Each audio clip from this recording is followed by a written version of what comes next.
Ada orang baru-baru ini dia mengkencingkan Al-Quran. Setelah dikencingkan Al-Quran itu tiba-tiba ditembak mati di Iran. Kemudian seorang pemuda membakar Al-Quran di Eropa. Dibakarnya Al-Quran baru-baru ini, belum lama. Ketika Al-Quran dibakar, alasannya adalah ini Al-Quran ini lambang jihad. Jadi Al-Quran ini selalu mengajak pada berperang, bukan pada perdamaian. Dibakarlah. Setelah dibakar, pemuda tersebut tak lama kemudian mati ditembak.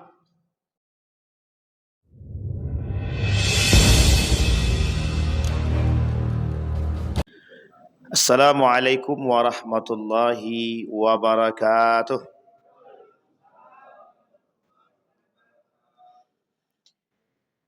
Alhamdulillahi rabbil alamin. Alhamdulillahilladzi an'ama bi ni'matil iman wal islam bihima tatimmus salihat. Ashhadu an la ilaha illallah wahdahu la syarika lah wa ashhadu anna Muhammadan abduhu wa rasuluh la nabiyya ba'd. Allahumma salli wa sallim wa barik ala hadzal nabiyil karim.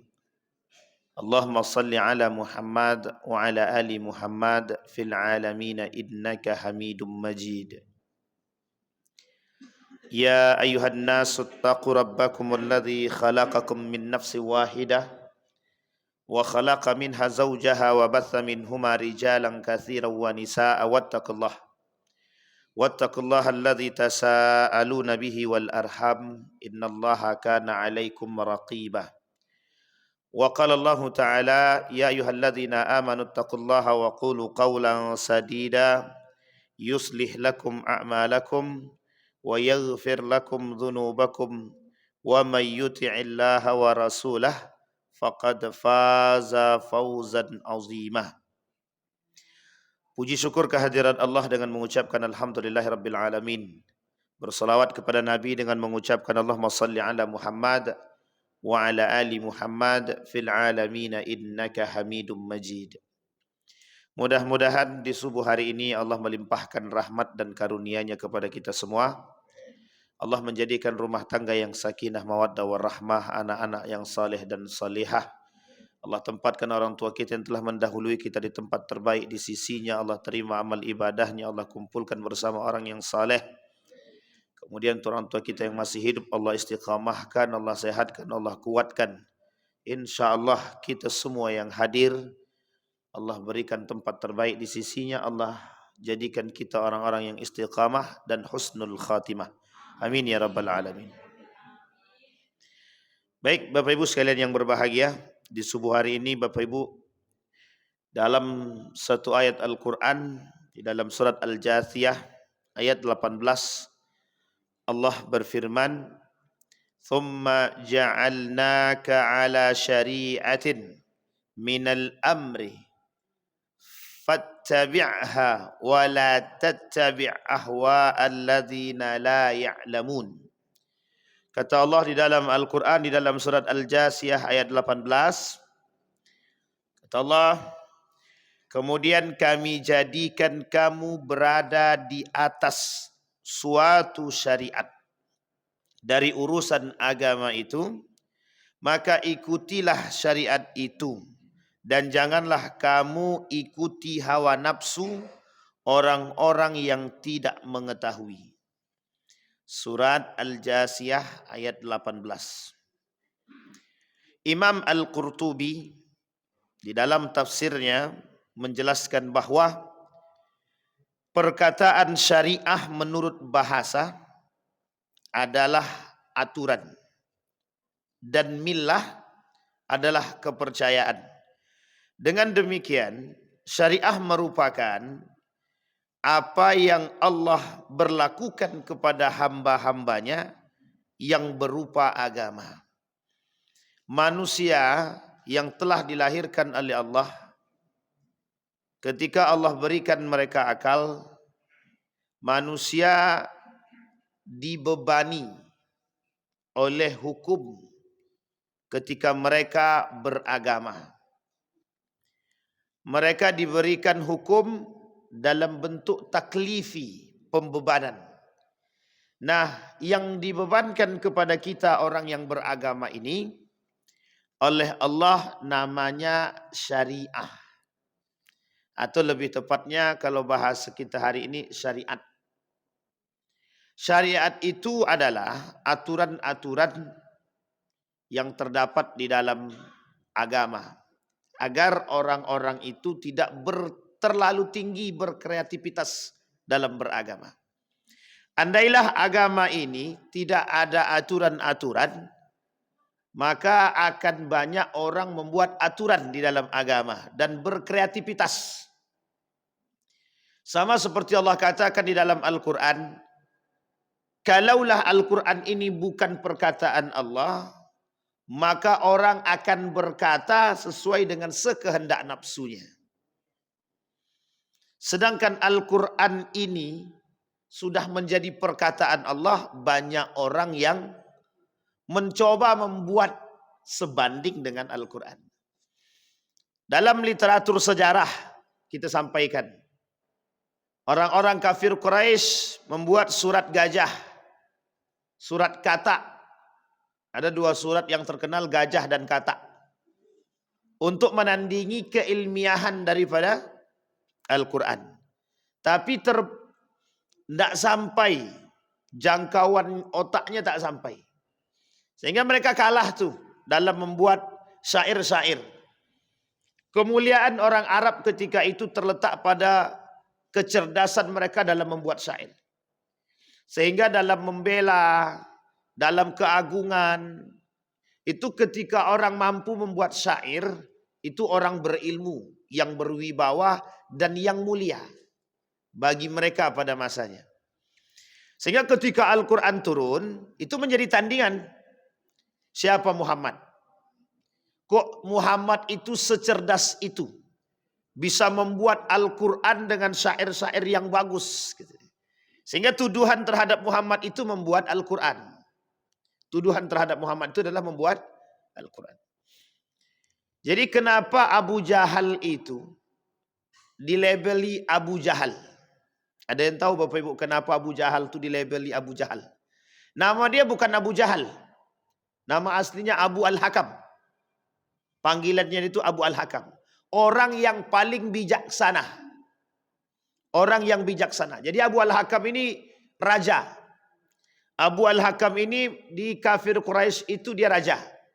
Sangat terkenal dan terhormat di dalam kabilah dia. Tapi ada alasan kenapa dia dipanggil Abu Jahal. Bukan tanpa sebab.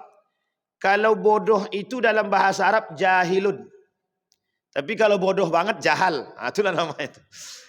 Tapi jangan panggil ke orang lain, tak boleh. Oh jahal, saking bodohnya Abu Jahal ente itu. Itu tak boleh tuh. Tapi ini penting untuk dipahami. Karakteristik Abu Jahal ini perlu kita pahami. Ini keterkaitan dengan Al-Quran. Jadi Abu Jahal itu saking disebut dia jahal itu karena permasalahannya sederhana sebenarnya. Satu ketika Abu Jahal itu penasaran dengan apa yang dibawa oleh Muhammad ini. Terkait tentang Al-Quran ini penasaran tinggi, sangat tinggi sekali. Sehingga malam hari dia ngintil Nabi Muhammad. Datang ke rumah Nabi diam-diam, tidak ada yang tahu, di malam hari dia mendengarkan. Dia mendengarkan apa yang disampaikan oleh, apa yang dibacakan oleh baginda Nabi Muhammad SAW. Dilalah di tempat yang sama, tetapi dari sisi yang berbeda. Abu Sufyan dengan kawannya juga sama. Mendengarkan Nabi Muhammad sedang baca Al-Quran. Hari pertama, terseroboklah dua orang nih. Selesai mendengarkan, terserobok. Loh, kata Abu Sufyan, loh kok ente di sini? Nah, itu bahasa kita begitu. Kata Abu Sufyan kepada Abu Jahal, loh kok ente di sini? Kata Abu Jahal, sekarang gini aja. Ini cukup sekali kita ke sini. Jangan lagi kita datang ke sini dan jangan sampai ada yang tahu kalau kita ke sini. Itu 3 orang tuh. 3 orang dari kabilah Quraisy itu. Balik nih ke rumah. Besok malam datang lagi. Abu Hakam datang. Abu Sufyan datang. Diam-diam. Sama-sama tidak tahu. Sampai 3 kali mereka ketemu seperti itu. Selesai mendengarkan ketemu. Singkat cerita, dalam benak Abu Sufyan ini bercerita kepada kawannya, aku melihat dan mendengar apa yang disampaikan, apa yang dibacakan oleh Muhammad ini bukan sesuatu yang biasa. Dan ada kebenaran dari sisi itu. Dijawab oleh kawan tadi yang selalu mengikuti Abu Sufyan ini, benar. Apa yang saya dengar juga sama. Jadi kita satu frekuensi. Kalau bahasa gaulnya sekarang satu circle. Satu circle. Biar agak gaul-gaul pula kita semua kan Gen Z atau Gen A nggak tahu lah. Pokoknya gen-gen lah sekarang nih. Yang penting generasi sehat aja kita. Kemudian Bapak Ibu, apa kata Abu Sufyan kepada kawannya tadi? Bagaimana kira-kira pendapat Abu Al-Hakam? Datang nih Bapak Ibu orang nih ke rumah Abu Al-Hakam. Ya Abu Al-Hakam, bagaimana pendapatmu tentang apa yang dibacakan oleh Muhammad, apa yang dibawa oleh Muhammad? Lihat Bapak Ibu jawaban Abu Al-Hakam itu dalam sejarah itu. Wallahi katanya. Mereka itu kenapa mengucapkan wallahi? Tuhannya sama. Tuhannya Ibrahim itu bagi mereka sama. Tuhan Ibrahim itu cuma satu. Hanya mereka nggak percaya ke Muhammad aja. Apa kata Abu Jahal itu? Abu Al-Hakam, wallahi gitu dia. Apa yang disampaikan dan dibawa oleh Muhammad dan dibacakan oleh Muhammad sungguh sangat benar adanya. Tidak ada kebenaran selain daripada itu. Jadi spontan Abu Sufyan berkata begini. Loh, kalau tahu ente kebenaran itu kenapa ente nggak beriman? Kata Abu Sufyan kepada Abu Al-Hakam. Kalau tahu itu kebenaran, kenapa ente enggak beriman? Jawaban Abu Al-Hakam, perhatikan Bapak Ibu. Sangat-sangat sederhana. Satu kata dia, kabilah kami dengan kabilah Muhammad ini selalu bersaing. Selalu bersaing. Setiap datang musim haji, kami sama-sama diberikan kesempatan untuk memberi makan orang haji. 1 hari dari kabilah Muhammad, 1 hari dari kabilah kami. Yang kedua kata dia, kabilah Muhammad ada nabi, kabilah kami nggak ada nabi. Jadi kalau kami mengikuti kabilah Muhammad, gengsi kami. Jadi disitulah kemudian label Abu Jahal itu naik dari Abu Al-Hakam jadi Abu Jahal. Saking bodohnya itu. Jadi karena apa beliau itu dipanggil Abu Jahal? Karena gengsinya untuk menerima kebenaran Islam itu. Yang ketiga kata beliau, masyarakat kita ini sudah terbiasa. Termasuk dari kabilah kami ini sudah kental dengan hal demikian. Kalau tahu dia saya masuk ke dalam Islam atau mengikuti Muhammad, maka semua kabilah kami akan menolak kami. Kedudukan itu sudah hilang kata dia. Jadi kebodohan Abu Jahal itu, maka dipanggil dengan Abu Jahal dalam sejarah itu disebabkan gara-gara itu. Jadi gara-gara gengsi. Coba bayangkan sekarang ini berapa banyak manusia yang gengsi. Banyak sekali. Karena memang gengsi tadi. Ternyata yang mensifati Abu Jahal itu tidak sedikit. Makanya disebut dengan Abu Jahal. Bukan Abu Al-Hakam. Kenapa? Karena bakal ada orang-orang seperti Abu Jahal ini. Bakal ada orang-orang yang bersifat seperti Abu Jahal. Yang gengsi menolak kebenaran. Cerita seorang yang mengkencingkan Al-Quran. Baru-baru ini. Ditembak mati. Ada orang baru-baru ini dia mengkencingkan Al-Quran. Setelah dikencingkan Al-Quran itu tiba-tiba ditembak mati di Iran. Kemudian seorang pemuda membakar Al-Quran di Eropa. Dibakarnya Al-Quran baru-baru ini, belum lama. Ketika Al-Quran dibakar, alasannya adalah ini Al-Quran ini lambang jihad. Jadi Al-Quran ini selalu mengajak pada berperang. Bukan pada perdamaian. Dibakarlah. Setelah dibakar, pemuda tersebut tak lama kemudian mati ditembak. Pemerintah setempat, kalau saya tak salah Australia.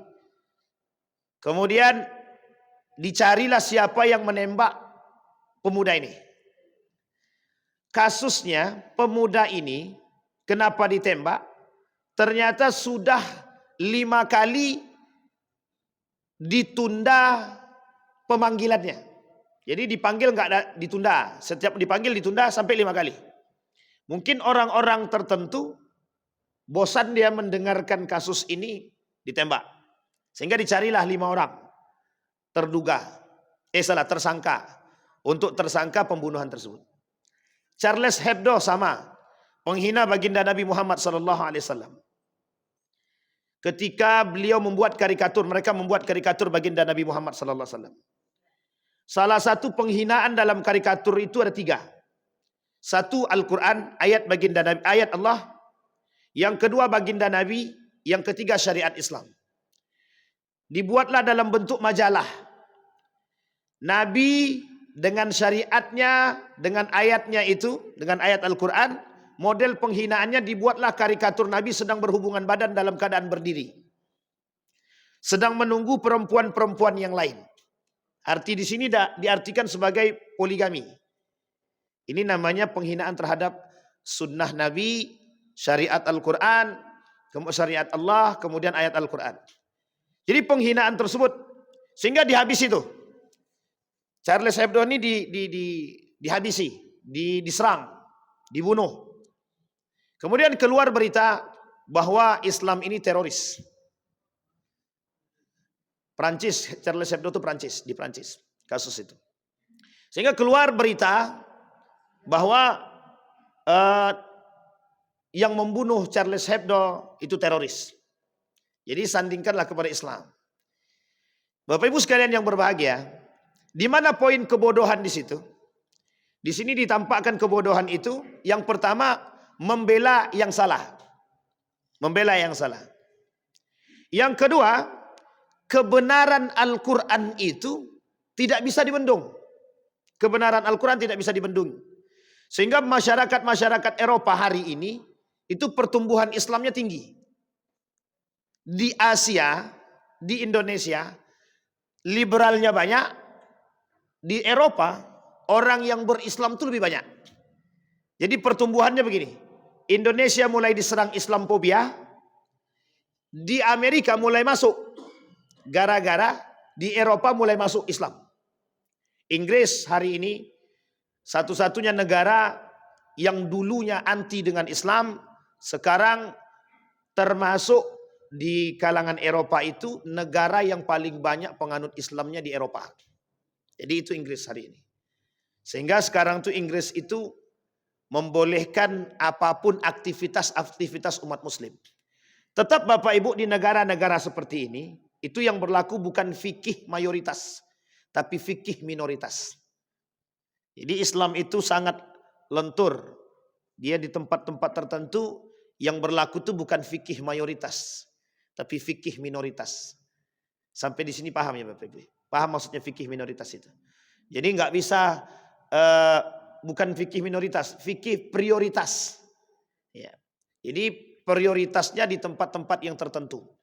Seperti minoritas agama Islam, minoritas penganutnya.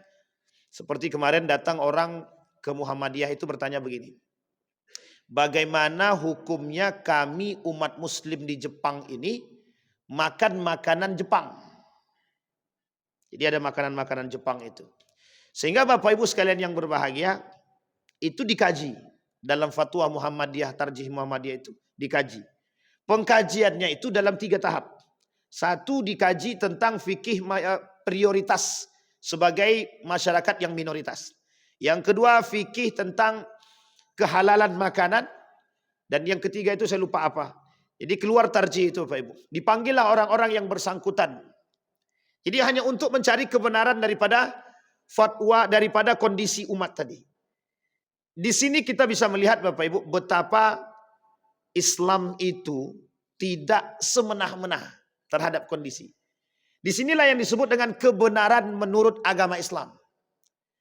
Islam itu tidak sembarangan memberikan fatwa. Allah itu tidak sembarangan mengeluarkan perintah tanpa ada sesuatu. Kata Gus Baha begini. Al-Quran itu turun. Itu bukan tanpa sebab seutuhnya. Al-Quran itu bukan tidak bisa dicerna dengan akal. Katanya. Buktinya orang yang menganggap Al-Quran itu tidak benar. Pada hakikatnya mereka mengakui kebenaran. Nah, sama halnya kasus yang pernah kita sampaikan. Kenapa hari ini banyak orang yang menghina Al-Quran? Itu sebenarnya bukan tidak tahu akan kebenaran Al-Quran. Tapi sebenarnya eksistensi dan gengsi. yang dilakukan oleh Abul Hakam tadi, yang dilakukan oleh Abu Jahal tadi. Sehingga pada hakikatnya Abu Sufyan masuk Islam, kawannya Abu Sufyan masuk Islam, tinggal Abu Jahal yang tidak masuk Islam. Tidak mau masuk Islam karena gengsi itu tadi. Sehingga kalau seandainya aku masuk Islam, maka apa kata rakyatku? Kalau aku masuk Islam, apa kata mereka? Sehingga mereka akan meninggalkan agama nenek moyang. Di Indonesia, itu ada namanya agama impor oleh mereka. Jadi teman-teman liberal itu sekarang sedang mencoba mengangkat namanya agama impor. Tahu Bapak Ibu agama impor? Agama impor itu agama Islam. Agama Islam, agama impor. Agama Buddha, agama Hindu, agama Kristen, itu agama impor bagi mereka. Agama yang asli adalah penghayatan. Diajukanlah pada tahun 2000-an itu, diajukan namanya agama penghayatan untuk dimasukkan di dalam KTP. Jadi nanti kalau di dalam kolom KTP itu bukan agama Islam, Hindu, Buddha, tapi penghayatan. Kemudian ditolak oleh pemerintah. Mereka lakukan demo. Alasan mereka demo, kami adalah agama pertama sekali. Di Riau ini ada Bapak Ibu, ada penganut kepercayaan penghayatan. Kami pernah temukan itu pada tahun 2022. Itu kita temukan. Mereka bukan Islam. Mereka tidak ngaku Islam, tidak mau disebut Islam. Karena memang mereka tidak beragama Islam. Mereka tidak Hindu, tidak Buddha. Tapi kami penganut kepercayaan. Dikembalikan pada masa dahulu. Sistem kepercayaan penghayatan ini ternyata sama seperti ketika Nusantara ini ada. Sehingga Bapak Ibu, komentar seorang ilmuwan yang konsisten dalam menolak pemahaman liberal ini, kata beliau, tidak ada namanya agama impor. Karena agama ini ada, itu Indonesia belum ada. Jadi Indonesia ini belum ada. Ketika agama-agama ini sudah ada. Buddha, Hindu, Islam, itu Indonesia belum ada. Masih Nusantara. Maka disinilah sebenarnya kelemahan mereka dalam menyampaikan tersebut. Bukan tanpa dasar kenapa mereka mengangkat ini. Dasarnya adalah eksistensi dan gengsi. Ketika merasa terancam dengan keberadaan Islam, ketika merasa terancam dengan, mohon maaf, munculnya Al-Quran, di tengah telinga para penganut-penganut agama yang lain, termasuk penghayatan tadi, mereka mencoba menolak kedatangan Islam secara benar, mereka mencoba menolak, mohon maaf, Al-Quran dengan cara yang lain. Sehingga Bapak Ibu bermunculanlah, mohon maaf, pembenci-pembenci Al-Quran. Sampai hari ini.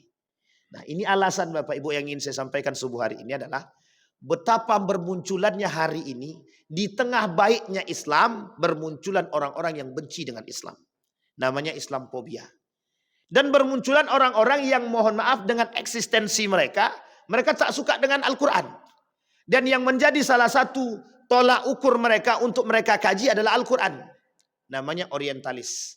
Itulah yang dilakukan oleh orientalis hari ini untuk mengkaji Al-Quran. Saya pernah ceritakan di sini Bapak Ibu. Pernah satu ketika kami masuk ke dalam gereja itu. Bukan gereja. Kita masuk ke dalam perpustakaan terbesar dan terlengkap di Yogyakarta. Namanya Kolose Ignatius. Tempat para ilmuwan-ilmuwan di Jogja itu kadang-kadang menyusun magisternya dan disertasinya itu di situ. Kita tak perlu masuk ke situ, kita tak perlu cari buku. Buka saja komputer, buku apa yang Anda butuhkan dari tahun berapa, 1940-an ada. Dari 1920 ke atas masih ada buku-buku itu. Kita cuman klik tulis, nanti mereka yang akan ngambilkan, kita datang, mereka datang. Di dalam ruangan itu sudah mereka susun. Ini untuk mejanya profesor yang beragama non-Islam. Kristen, Buddha, Hindu dibuat tempat masing-masing. Termasuk Islam itu sendiri. Jadi di situ sudah ada ruangannya khusus. Untuk siapapun yang pengen fokus membuat disertasi, tulisan apapun. Di situ dibuat. Ketika kami keluar daripada perpustakaan tersebut, tidak boleh kita berlangganan kecuali dengan orang-orang yang, mohon maaf, berlangganan itu meminjam buku dibawa keluar. Tidak boleh. Kecuali mereka yang dari Universitas Kristen. Ketika kami keluar daripada perpustakaan tersebut, bertemu dengan seorang biarawati.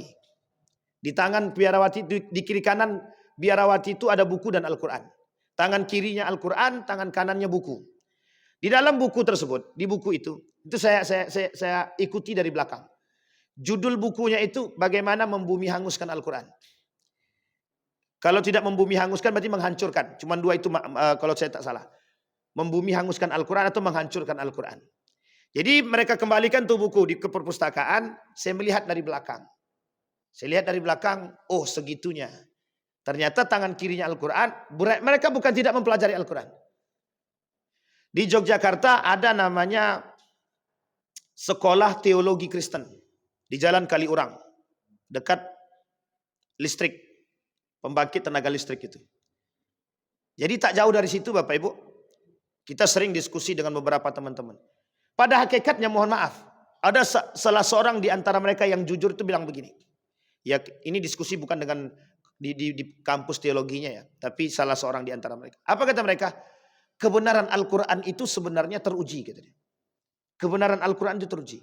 Kemudian saya tanya, kenapa Anda tidak masuk Islam kalau Anda tahu kebenarannya? Ini bukan masalah kami masuk atau tidak masuknya. Katanya. Ini persoalan eksistensi. Katanya. Coba sama dengan Abu Jahal tadi. Yang ingin saya angkatkan, yang saya sampaikan kepada Bapak Ibu, betapa Abu Jahal hari ini begitu banyak. Yang mengerti kebenaran Al-Quran, tapi mereka mohon maaf. Hidayah itu bukan urusan kita. Hidayah itu urusan Allah. Profesor perempuan yang pernah kita ceritakan, cerita seorang profesor dengan perempuan. Sampai berani perempuan itu mengatakan, innaka lan tahdi man ahbabta walakin Allah yahdi man yasha. Itu perempuan non-muslim kafir yang berbicara kepada profesor tadi, sesungguhnya hidayah itu bukan urusan kita, tapi urusan Tuhan. Artinya apa kata mereka? Kebenaran Al-Quran itu jelas. Ketika Al-Quran diangkat dalam kajian keilmiahan, banyak sekali orang yang bisa menerima Al-Quran. Uniknya Bapak Ibu, kita umat muslim terbesar di Indonesia. Itu persentase terhadap orang yang bertadabur dengan Al-Quran itu sangat-sangat minim. Tidak lebih daripada 10% jumlah umat muslim. Tidak lebih dari 10% dari jumlah umat muslim terbesar di dunia di Indonesia ini. Coba bayangkan. Berapa banyak, berapa lemahnya kita terhadap Al-Quran itu sendiri. Sehingga mohon maaf, ketika umat muslim di Indonesia diserang dari segi Al-Quran, ya memang yang bertahan itu 1-2 orang. Kita lihat, berapa banyak orang-orang seperti Quraisy Shihab. 1-2. Berapa banyak orang-orang seperti Ustaz Adi Hidayat. 1-2. Berapa banyak orang seperti Gus Baha, Gus Koyum, yang fokus terhadap Al-Quran itu, dan bertadabur dengan Al-Quran. 1, 2, 3. Tidak banyak Pak. Di Riau ini untung masih ada kita. Ada Profesor Dr. Mustafa Umar yang fokus dengan Al-Quran dan tafsirnya gitu. Tapi satu sisi Bapak Ibu, kita kehilangan tuh orang-orang yang mohon maaf, pakar di bidang Al-Quran yang mensifati seperti sifatnya Al-Quran. Di situ poin masuknya kaum-kaum tadi Bapak Ibu. Sehingga bermunculan Kumaila, Ulil Absar Abdallah, Profesor Musda Mulia, kemudian Munir Mulkan, dan lain sebagainya. Kenapa bermunculan orang-orang seperti ini? Eksistensi Bapak Ibu.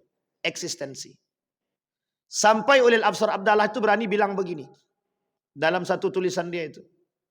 Dengan seriusnya dia bilang, kenapa kita itu harus percaya dengan cerita di dalam Al-Quran itu? Sebenarnya cerita di dalam Al-Quran itu bukan persoalan benar ataupun salah. Tapi bagaimana cara kita mengambil manfaat daripada cerita tentang hikmah yang terbesar. Sekarang itu Bapak Ibu, channel yang pernah kita bahas di sini, itu sedang menjadi sorotan publik. Namanya Cokro TV. Cokro itu. Sedang menjadi sorotan publik yang pernah kita bahas di sini. Hari ini mereka selalu mengkaji tentang belakangan ini mereka selalu mengkaji tentang Al-Quran. Sampai mereka katakan Al-Quran itu kitab porno. Al-Quran itu kitab perang. Ini alasan kenapa banyak Al-Quran itu dibakar. Al-Quran itu kitab yang tidak bisa bertoleransi dengan yang lain. Dengan keadaan. Sehingga Bapak Ibu, tak usah banyak-banyak lah, 3 poin itu aja. 3 poin ini saja Bapak Ibu mohon maaf, bermunculanlah pola pikir yang baru dari golongan-golongan kaum liberal tadi untuk mencoba mentafsirkan Al-Quran. Mereka munculkan metode yang sama dengan pengkajian Injil. Jadi namanya tafsir hermeneutik. Jadi hermeneutik ini hari ini mereka gunakan untuk mentafsirkan Al-Quran, padahal hermeneutik itu mereka gunakan digunakan oleh mereka untuk mentafsirkan Injil. Jadi disamakan derajat Injil dengan Al-Quran itu. Dalam penafsirannya menggunakan metode tadi. Namanya metode hermeneutik. Apa maksudnya metode hermeneutik ini? Metode mentafsirkan Al-Quran dengan menyesuaikan perkembangan zaman. Namanya metode tafsir kontekstual. Jadi tidak lagi tekstual tapi kontekstual. Apa keadaan hari ini? Oh, keadaan hari ini kita ambil contoh. Di tahun 2023, saya ambil data terbaru Bapak Ibu. Pertumbuhan LT di Indonesia sangat drastis di tahun 2023. Sampai Bapak Ibu hari ini Riau, posisi LG di Riau itu hari ini sedang berada di sini. Di tenggorokan. Saking seriusnya. Satu hari yang lalu seorang pemuda ngirimkan ke saya. Oh, saya tak bawa pula ya HP-nya. Mengirimkan kepada saya tentang cerita kawan dia yang LG. Pemuda ini punya kawan tapi ceritanya agak apa sedikit, tapi tak apalah ya. Ini dari SMA. Ternyata ini ceritanya perempuan. Perempuan ini dari SMA sudah senang dengan sesama jenis. Sesama jenis. Cuman kawan ini belum tahu. Setelah perempuan ini curhat, barulah kawan ini tahu. Penasaran nih kawan nih. Mau tahu siapa pacarnya gitu. Ternyata pacarnya itu perempuan juga. Kan ini namanya lesbi. Dan itu berjalan lama. Mulai dari SMA sampailah, dan itu di sini. Di Riau Bapak Ibu. Dan itu di Riau.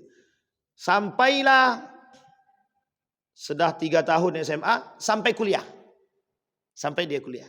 Dan ini masih terjangkit penyakit itu tersebut.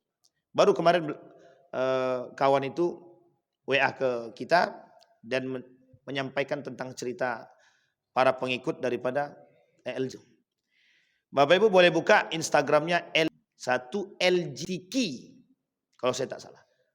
Yang ketiga Instagramnya Eljindo. Cari yang 1000. Yang dia ada banyak itu Instagramnya. Sekarang Instagram itu sudah tersebar. Tapi yang Indonesia itu yang boleh ketika kita mengikut, yang kita buka Eljindo itu yang bisa melihat di dalam tuh hanya orang-orang yang tergabung. Itu pengikutnya sekitar 1.700 lebih. Itu lumayan itu Bapak Ibu. Bukan lumayan lagi itu. Sangat lumayan. Sebenarnya secara data Bapak Ibu. Simbol-simbol LGBT. Salah satunya simbol itu pelangi. Itu simbol-simbol LGBT. Dan itu channel-channel website TV-nya banyak juga. Kalau kita tak tahu bahaya juga memang. Ketika kasus COVID 2020 bermula, di situ lambang-lambang mulai tampak. Lambang-lambang pendukung-pendukung LGBT tampak. Nah Bapak Ibu sekalian yang berbahagia, kembali kepada poin tadi. Jadi yang ingin kita maksudkan adalah dari kasus-kasus ini Bapak Ibu, yang diinginkan oleh kelompok-kelompok liberal tadi itu bagaimana Al-Quran ini menerima fitrah yang sebenarnya bukan fitrah, kebenaran yang sebenarnya bukan kebenaran. Jadi kondisi umat hari ini itu sudah sampai di tenggorokan itu, mereka menginginkan Islam menerima keadaan ini. Itu yang pertama. Yang kedua, Islam menerima kebenaran agama-agama yang lain tadi. Yang ketiga, Islam menerima bahwa syariat-syariat Islam ini perlu adanya perubahan dan pembaharuan. Nah, ini biar Bapak Ibu tahu nih cerita yang saya sampaikan ini. Nah, sampai di sini bisa dipahami Bapak Ibu ya. Jadi Bapak Ibu, kita melihat Bapak Ibu, itu poin penting. Disinilah kemudian salah satu cara mereka untuk membuat program mereka ini bisa lebih luas lagi dan terjamin dan terjaga, itu mereka masuk dalam struktural. Saya tak sebutkan strukturalnya apa, tapi yang jelas masuk dalam struktural. Ketika sudah masuk dalam struktural ini Bapak Ibu, Termasuk kalau mereka bisa sebagai pemangku kebijakan. Oh, itu sangat tepat sekali, sangat pas sekali. Itu yang mereka ingin lakukan hari ini. Maka berbondong-bondong mereka masuk dalam jalur politisi agar mereka bisa duduk, bisa mengambil kebijakan. Dan itu Bapak Ibu akan kembali mereka lakukan. Nah, sama seperti kasus orang-orang yang mohon maaf melecehkan Al-Quran tadi. Itu kelak keinginan mereka satu saja. Orang-orang seperti ini dianggap sebagai pejuang kebenaran dan keadilan dan perdamaian. Sehingga ketika mereka ini ditangkap, ketika mereka ini dianggap melecehkan, ada orang-orang tertentu yang menjaga mereka. Na'udzubillahi tsumma na'udzubillah. Sampai di sini bisa dipahami. Nah, Bapak Ibu sekalian yang berbahagia. Disinilah yang ingin saya sampaikan.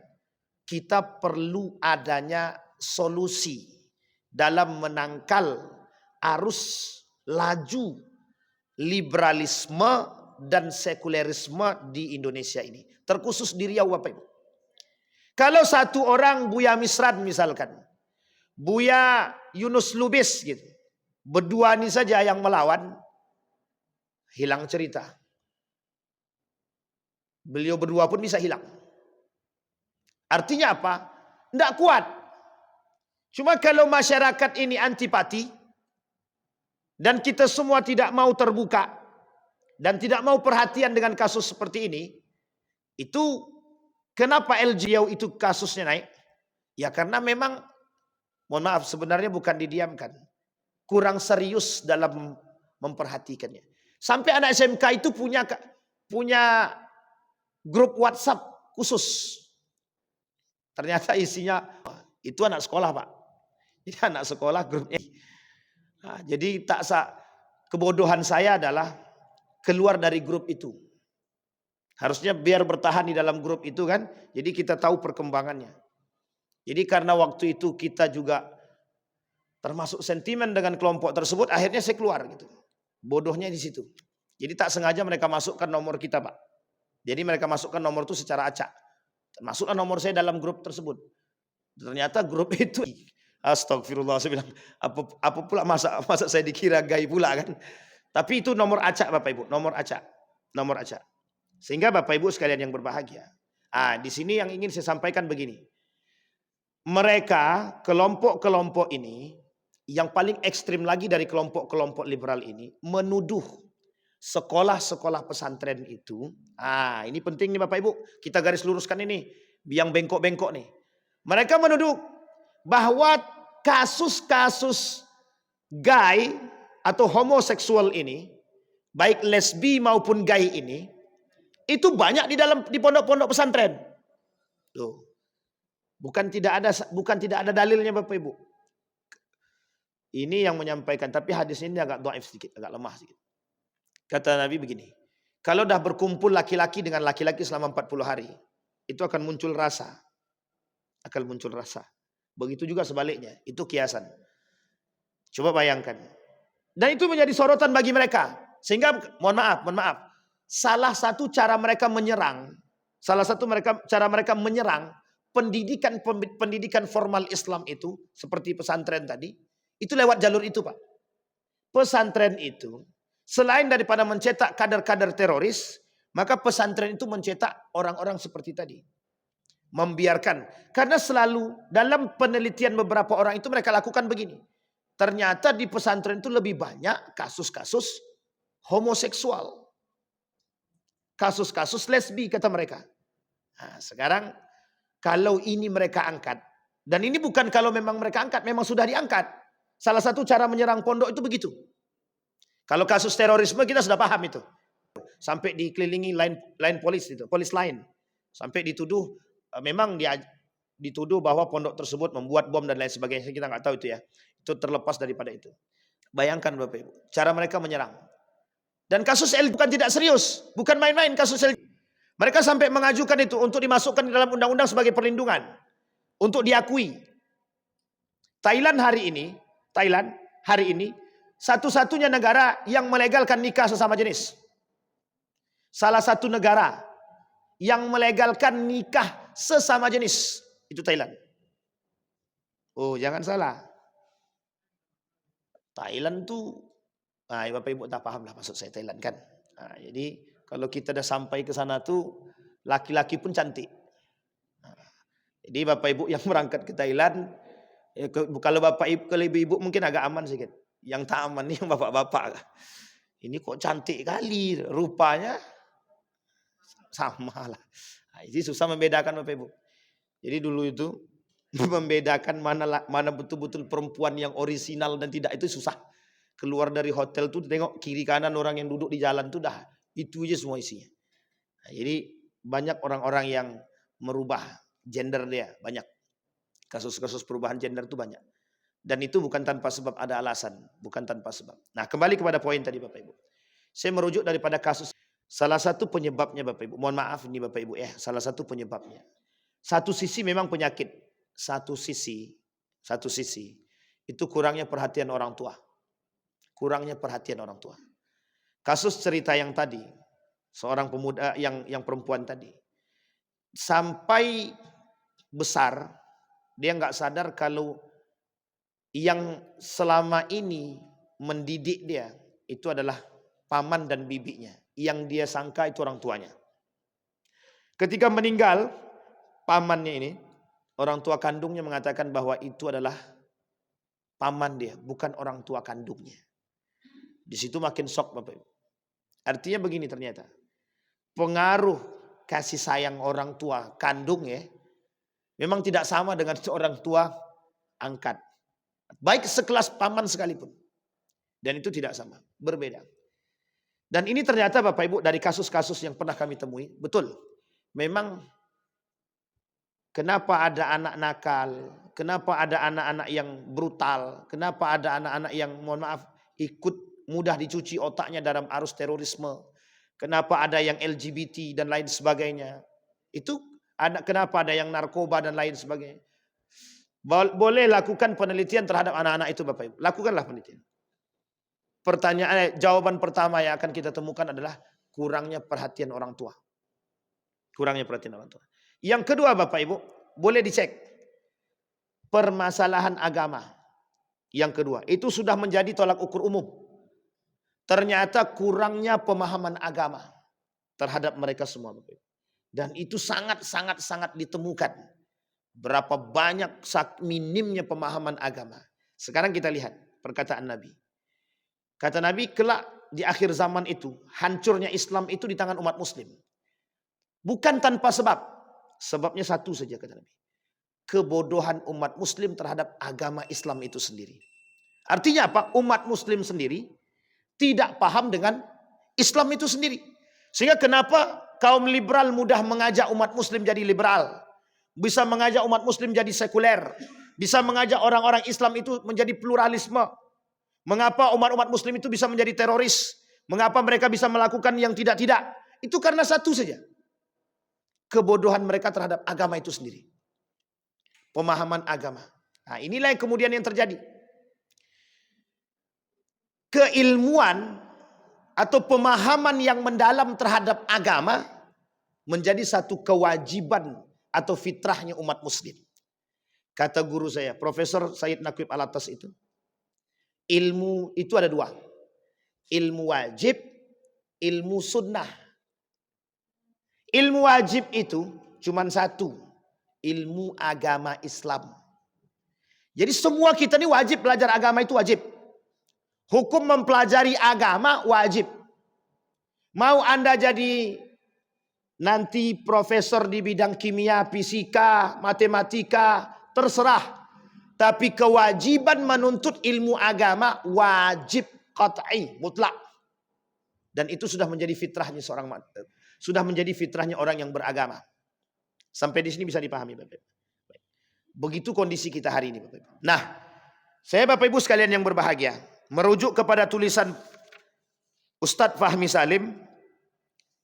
Beliau menuliskan ada hal yang harus dilakukan oleh umat muslim hari ini. Yang dilakukan oleh umat muslim hari ini adalah bagaimana cara kita menangkal arus liberalisme dan sekulerisme dari jalur pemahaman yang tadi kita sampaikan. Kalau kita katakan struktural, agak berat hari ini kita masuk dalam urusan struktural. Karena mohon maaf, sekulerisme lebih kencang daripada kita. Sehingga ingin memasukkan nilai itu memang perlu perjuangan. Cuma itu tadi, sekelas Hamid Fahmi Zarkasi, Adian Hussein, Adnin Armas dan kawan-kawan yang kental dengan menolak arus liberalisme itu harus berhadapan dengan sesuatu yang ya mungkin tidak layak lah. Karena ini ide sudah dimasukkan ini. Ide dimasukkan tapi ditolak mentah-mentah. Kenapa? Karena pemegang strukturalnya berbeda. Karena jalur berpikir mereka tak sama. Sehingga kita perlu masuk dalam bidang-bidang pendidikan tertentu. Artinya begini, kita perlu masuk ke sekolah-sekolah. Dan ini sudah kita lakukan sedikit demi sedikit yang bisa kita lakukan. Baik dari pesantren, pesantren pun begitu Bapak Ibu. Tantangannya berat. Lawannya juga arus liberalisme. Nah, kata beliau, Ustaz Fahmi Salim itu, setidaknya kata beliau, yang paling penting dilakukan oleh kita semua hari ini, selain daripada struktural, selain daripada formal, selain daripada masuk ke sekolah-sekolah, terkhusus dikembalikan kepada kita.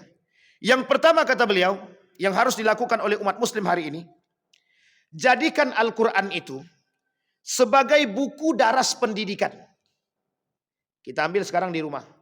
Seberapa kuat bapak ibu mengajarkan Al-Quran kepada anak di rumah. Dan ini ternyata kata beliau hasil pengamatan dan telaah beliau, sangat-sangat berpengaruh orang tua yang mengerti agama dalam membentuk karakter anak. Nanti anak ini mau jadi apa, itu tergantung pada karakter orang tua terhadap Al-Quran. Jadi semakin kuat orang tua ini memberikan pendidikan Al-Quran kepada anaknya di rumah, maka karakter anak itu semakin terbentuk. Semakin jelas arahnya. Sekarang kita lihat prosentasenya Bapak Ibu. Kan pernah kita tanyakan, lebih sering mana kita dengar? Musik atau Al-Quran? Kalau kita mau jujur, hanya segelintir umat muslim itu yang lebih sering mendengarkan setiap harinya Al-Quran. Sisanya musik. Dan lagu-lagunya itu kan selimut tetangga, poco-poco. Yang saya hafal cuma itu Bapak Ibu. Yang lain saya tak tahu judulnya apa. Yang lain itu tak tahu saya judul-judulnya. Lebih sering. Karena lebih bisa kita nikmati.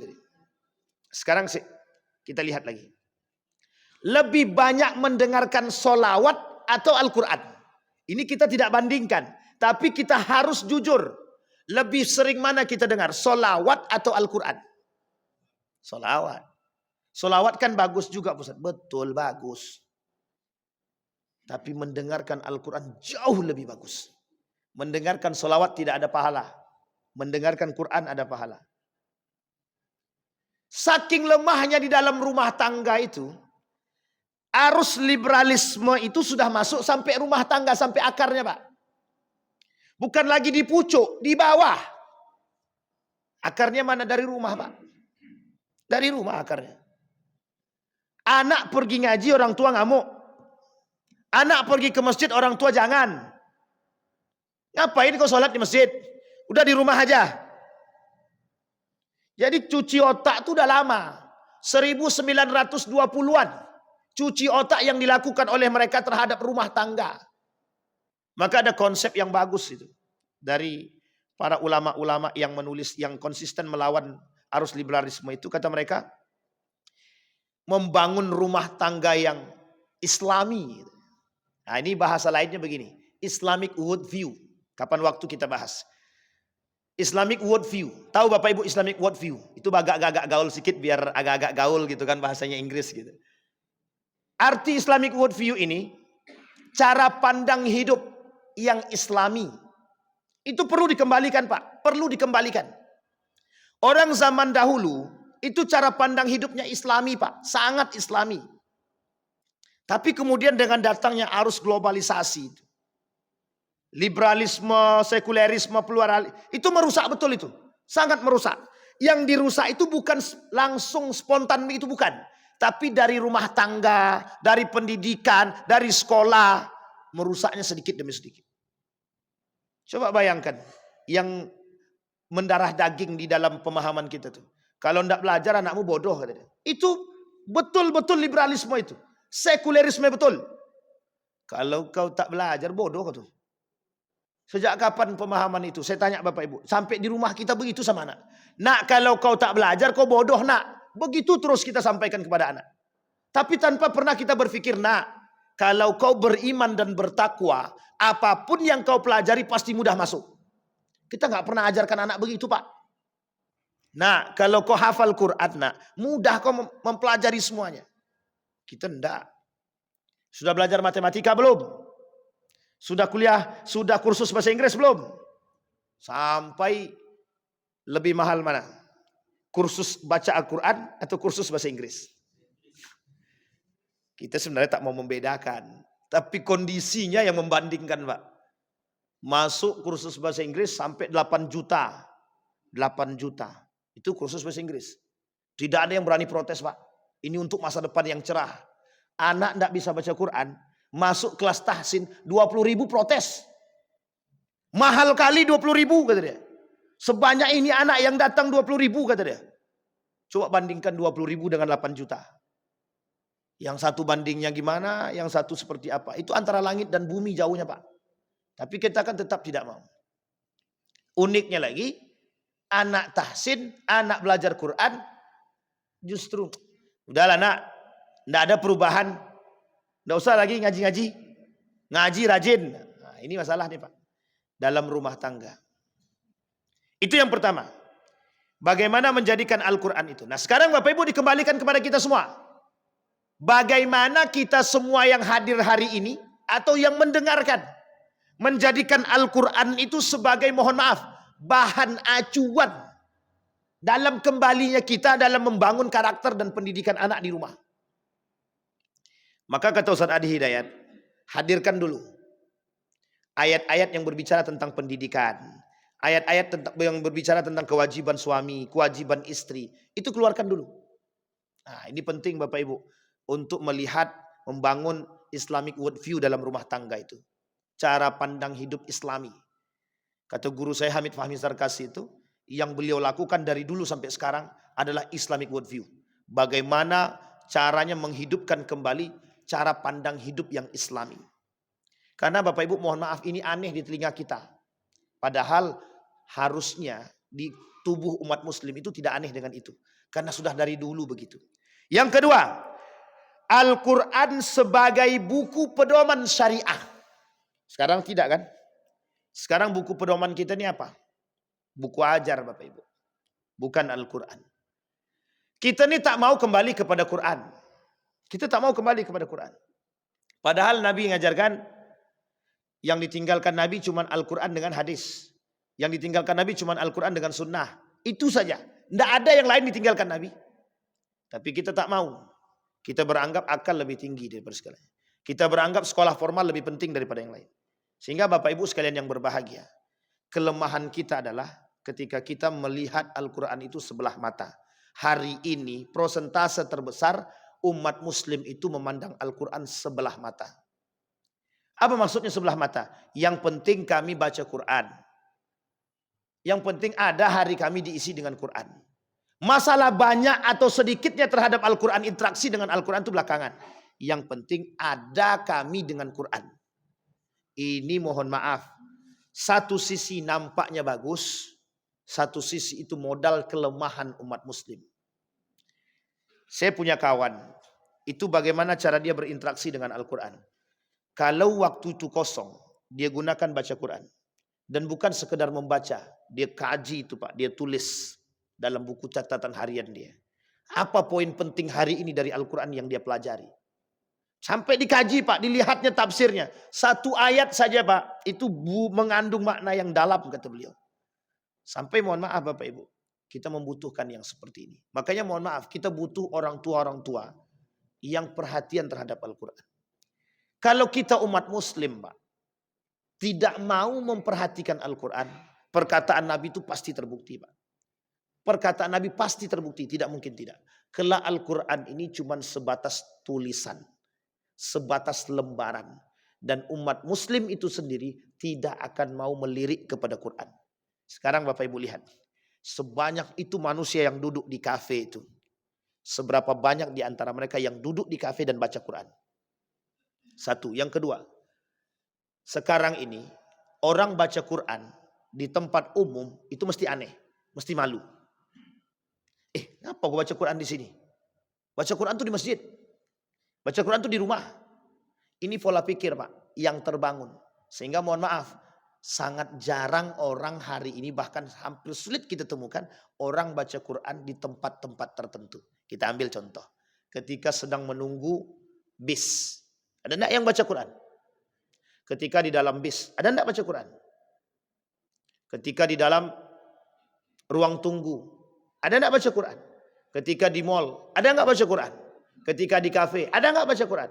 Jawaban orang liberal itu satu. Kalau kita baca Quran di situ jawabannya satu. Kayak tidak ada tempat yang lain saja untuk baca Quran. Sampailah pola pikir itu di tengah kita sekarang. Maka kita jarang temukan orang-orang yang baca Quran di tempat-tempat tertentu. Sehingga kalau kita temukan orang baca Quran, kayaknya aneh ya, orang baca Quran kok di sini. Padahal di mana-mana orang bebas baca Quran, kecuali di kamar mandi. Kalau di kamar mandi oke. Tapi kan tidak mungkin dalam kamar mandi itu satu kamar mandi 2 orang 3 orang itu nggak mungkin. Artinya apa? Kita yang buat itu. Lingkungan itu dibentuk, Bapak Ibu. Lingkungan itu dibentuk. Maka keberhasilan kaum liberalisme dan sekulerisme hari ini itu membentuk lingkungan. Nah, maka jangan sampai kita tak sadar lagi. Kalau kita dah tak sadar, kita yang digulingi orang. Jadi kalau sekarang umat muslim ini keluar-keluar, kami marah, tidak setuju mereka menginjak Al-Quran. Betul. Tapi secara simbolik kita ini sudah diinjak. Mereka menginjak Al-Quran secara fisik jelas diinjaknya. Marah kita. Tapi ketika kita tak baca Quran, kita tak pernah marah terhadap diri kita. Ketika kita tak kembali kepada Quran, kita tak marah. Ketika kita tak jadikan Al-Quran sebagai sandaran, kita tak marah. Ketika kita mengambil kebijakan tidak disandarkan kepada Al-Quran, tidak marah kita. Bersumpah dengan Al-Quran, mengambil kebijakan dengan nafsu. Sampai di sini bisa dipahami. Bersumpah dengan Al-Quran, mengambil kebijakan dengan nafsu. Nah, inilah potret kita. 2 poin yang sebenarnya banyak Bapak Ibu, tapi kita cukupkan 2 dulu. Yang pertama, kata beliau, salah satu yang harus dilakukan oleh umat muslim hari ini, jadikan Al-Quran sebagai buku daras pendidikan Islam. Harus kembali. Apapun sekolahnya, harus ada pelajaran Qurannya. Kalau tidak ada di sekolah itu pelajaran Qurannya, orang tua berkewajiban memberikan pendidikan Al-Quran kepada anaknya. Terserah, datangkan guru, datangkan. Di masjid-masjid ada namanya MDTA, TPA, perbanyak. Tidak ada masalah. Yang kedua, Al-Quran sebagai pedoman syariat. Kembalikan kepada Al-Quran. Apapun perkaranya kembalikan dulu kepada Al-Quran. Jangan kembalikan kepada otak. Jangan kembalikan kepada akal. Kalau kita kembalikan kepada akal, semakin gembira mereka. Karena yang lebih tinggi kata mereka adalah akal. Salah satu corak liberalisme itu adalah meninggikan akal, meruntuhkan wahyu. Jadi wahyu kata Mun'im Siri, itu tokoh liberal yang sekarang tinggal di Amerika itu. Kata beliau, akal lebih tinggi daripada wahyu dan iman. Nah, jadi kalau andai akal lebih tinggi daripada wahyu dan iman, maka mohon maaf, yang menjadi Tuhan itu Allah atau akal? Yang menjadi Tuhan adalah akal. Maka orang hari ini akan kembali kepada akal. Dan sekarang sudah kelihatan, semuanya jadi tolak ukurnya akal. Sekarang saya tanya Bapak Ibu, di mata kita semua yang hadir, tak usah yang di luar lagi yang hadir nih. Seberapa tingginya ketika orang bergelar profesor? Seberapa tingginya? Itu akal, Pak. Mau dia rajin sholat, tidak rajin sholat, kalau sudah profesor, segan orang. Itu profesor. Tapi dia tak sholat. Iya, tapi kan udah profesor. Uniknya adalah, mohon maaf ya Bapak Ibu, mohon maaf. Kadang-kadang kita memaklumi orang yang begitu, kita maklumi. Kita maklum dia profesor, mungkin saking sibuk. Tidak ada Pak, mau profesor dia, mau sampai tingkat paling atas kayak dia. Tidak ada Pak, tidak ada pemakluman bagi mereka. Kalau mereka tinggal sholat, kafir. Arti kafir, kufur maksud saya. Kalau mereka tidak puasa, tidak bisa dimaklumi. Kalau mereka sesat, tidak bisa dimaklumi. Dalam Islam itu tidak ada maklum. Itu simbolnya masjid Pak. Di masjid ini ada enggak? Bisa enggak kita lihat mana bupati, mana gubernur? Enggak ada, bisa Pak. Mana profesor, mana tidak profesor enggak bisa kita lihat Pak di sini. Yang kelihatan di sini cuma satu Pak. Utsman itu bukan terkenal dengan kecerdasannya. Yang paling cerdas itu di antara para sahabat yang dikenal sampai hari ini itu Ali bin Abi Thalib. Kemudian yang dikenal Ibnu Mas'ud. Itu sangat dikenal kecerdasannya. Zaid bin Sabit sangat dikenal kecerdasannya, akalnya itu. Tapi Utsman bin Affan itu bukan masalah cerdasnya Pak. Satu hari khatam Quran. Satu hari. Bapak Ibu bayangkan kapan dia baca Qurannya. Orang kaya, paling kaya, dermawannya sudah tiada tandingnya ketika itu. Dan dijamin masuk surga. Dijamin masuk surga. Baca Qurannya satu hari khatam Quran. Satu hari khatam Quran. Kita berapa lama khatam Quran? Jawab masing-masing. Daripada malu kan? Mending jawab masing-masing. Saya kira Bapak Ibu sekalian yang berbahagia, itu poin penting kita. Dalam dua poin tadi, yang pertama jadikan Al-Quran sebagai buku daras pendidikan kita. Yang kedua, kita jadikan pedoman syariat kita. Nanti yang ketiga, yang keempat kita lanjutkan di pertemuan yang akan datang Bapak Ibu. Mudah-mudahan. Ada pertanyaan Bapak Ibu? Mesti tidak ada. Karena udah perang pemikiran ini berat. Selalu setiap datang ke minggu hari pekan, hari Ahad pekan pertama keempat tuh kayaknya suram. Karena perang pemikiran nih. Sebenarnya kalau kita mau lebih kaji itu lebih banyak yang terbarukan itu memang begini keadaan kita Bapak Ibu. Jadi kita hanya belajar, hanya mencari bagaimana formulasi menangkal. Formulasi kita untuk menangkal, kita mungkin merubah itu agak sulit, tapi menangkal paling tidak dalam rumah tangga kita pasti bisa. Termasuk bapak-bapak yang hadir hari ini itu punya kekuatan untuk menangkal arus liberalisme dan sekulerisme di dalam rumah tangga kita. Saya kira itu saja Bapak Ibu, mudah-mudahan bermanfaat bagi kita semua. Kita berdoa kepada Allah. A'udzubillahi minasyaitonirrajim. Bismillahirrahmanirrahim. Alhamdulillahirabbil alamin. Hamdas syakirin hamdan naimin. Hamda yuwafi ni'amahu wa yukafi'u mazidah. Ya Rabbana lakal hamdu kama yanbaghi li jalali wajhikal karim wa azim sultanik. Allahumma salli ala Muhammad wa ala ali Muhammad fil alamin innaka Hamidum Majid. Allahumma ighfir lana dhunubana wa kaffir 'anna sayyi'atina wa tawaffana ma'al abrar. Allahumma faqihna fid din wa 'allimna ta'wil. Allahumma ij'al tajammu'ana tajammu'an marhuma waj'al tafarruqana min ba'dihi tafarruqan ma'suma. Allahumma ighfir lana dhunubana wa kaffir 'anna sayyi'atina wa tawaffana ma'al abrar ya aziz ya ghaffar ya rabbal alamin. Allahumma ighfir lahum warhamhum wa'afihim wa'fu 'anhum wa akrim nuzulahum wa wasi' madkhalahum waj'al al-jannata mathwahum. Allahumma ij'alil Qur'anal 'azima rabi'a qulubina wa nura sudurina wa jilaa'a ahdanina wa dhihaba humumina wa ghumumina. Allahumma ij'alna min ahlil Qur'an waj'al ahillatana min ahlil Qur'an alladhina nahnu khasatuka wa ahluka ya arhamar rahimin. Allahumma a'idna ala dzikrika wa syukrika wa husna ibadatik. Rabbana atina fid dunya hasanah wa fil akhirati hasanah wa qina azabannar. Walhamdulillahirabbil alamin. Assalamualaikum warahmatullahi wabarakatuh.